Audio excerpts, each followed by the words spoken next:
This had a part two. I got my backup flash light, and so here's I'm going to show you. I was talking about earlier. Look at his right eye being bruised. I mean his left eye. Sorry, his left eye being bruised. I mean, you know, we talk about things like that, and I heard some bike riders coming through there doing a night tour. Boy, they must be exhausted. A ton of bike riders. There must be some kind of touring tournament. Anyway, so look at this. So like I said, there's always that left eye. And sometimes we say the left eye is taken out. We see a lot of illuminati actors, singers, idlers that have a left eye. Sometimes they have a, you know, sometimes their eyes like crossed out, or even like, you know, trying to explain it. You can see sometimes bruising, or just, you know, complete that left eye shut, or even a wink of the left eye closed. A lot of photos of left eye closed. They've been doing like illuminati symbols and stuff like that. It's amazing even through history. Look at this. And look at that. I mean, really? Could have been his right eye, whatever, his left eye. You know, when you talk about that's more of your negative aspects or evil. It's just amazing. Even this old Butch Cassidy childhood, you know, not his childhood, but his old one, that photo shows that. Are you kidding me? And let's see, you know what? I was curious. He has his name sign here. It doesn't. Oh, no, it's not. Well, Robert, I was looking at, I'm not a handline analysis person, but they usually said if you lean to the right, you tend to be more, well, all these are leaning to the right. I guess that might have been his signature, apparently, or no, his, I can't remember what this says. Robert, it's Butch Cassidy right there. Probably his, it's actually his parents. It says 14 or something, and they were 32. And I had a hard time reading that. But anyway, it looked like his dad was 36 and 32, and he was like 14 or something. So that was not his hand signature. But anyway, I'm not a handwriting analyst guy. So if you lean to the right, you tend to be, oh, I don't know. He said self-centered or something selfish, but I don't know. There's, you know, who knows if that's true or not. Even that photo right there, look at that. Got a bruising, right? This guy, he's got a mark on his right, I mean his left cheek. Yeah, somebody said there'd be facial mark in his left cheek or something like that. And that was George Parker, and I don't know who that was. Historically, I remember that. But so Gail already talked about the Pinkerton brothers. You know, you got to realize a lot of Pinkerton, the story behind that, the history, the truth of that one is that Jesse James was never actually shot and killed. I think I told you before. Pinkerton made a deal with him. He had to satisfy Washington.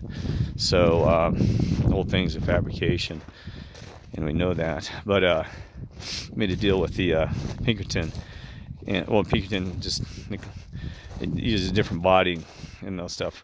You know, it's because when he's 86 years of age, some guy came into the hospital. I think he lives in Mexico. And they said that he told them where all the treasures, that he was Jesse James. He said, yeah, right. Well, after he passed away, they went and checked it, and everywhere he said there was treasure, there was.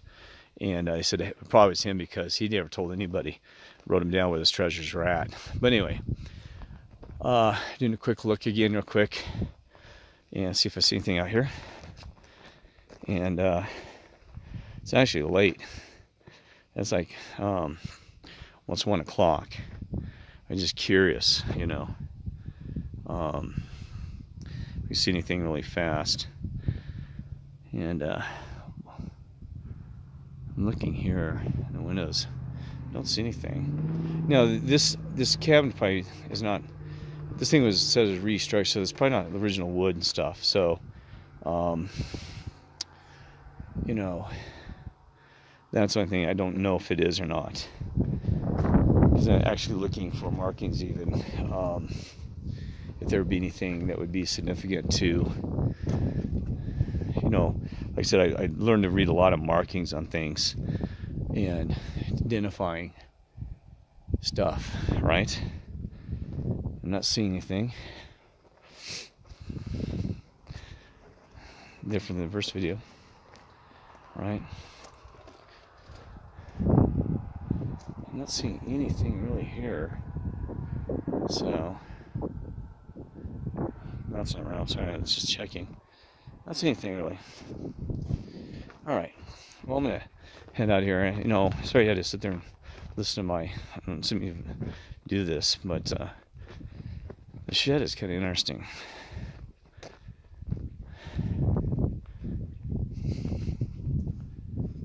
I scanned this whole place. Probably if I came back in the daytime, it'd be a little bit easier.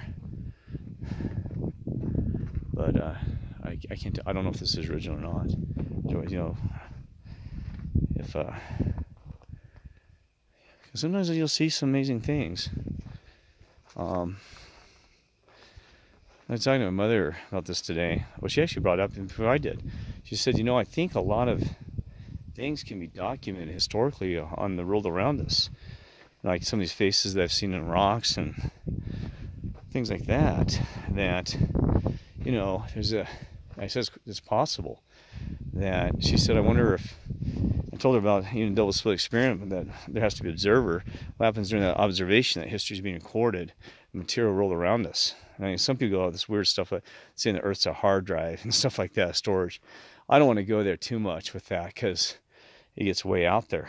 But what is interesting is that we do see some characters, like you must have done a canyon, saw a cowboy hat, one of my videos, you've seen that, wearing a mask.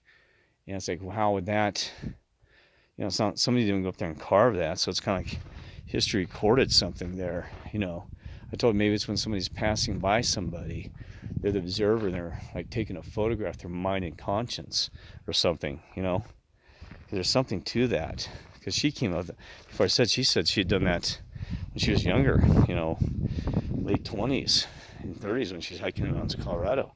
So I always wondered if there's some kind of historical recording that happens, you know, like the rocks might tell us about history, the Native Americans, other people in there.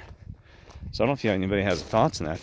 Because I thought I was over there, thought of that after seeing some of these things, that the materials like taking photographs with their mind and conscience, you know, which is just amazing if you think about that for a moment.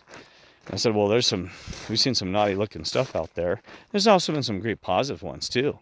There's great positive, and Devil's Trail in New Mexico has this amazing tall Native American lady. It's just huge. There's no way that could have been carved by them. And then we see some other native individuals as well. But anyway, so I'm gonna cut this off. You know, God bless y'all and love y'all. Take care.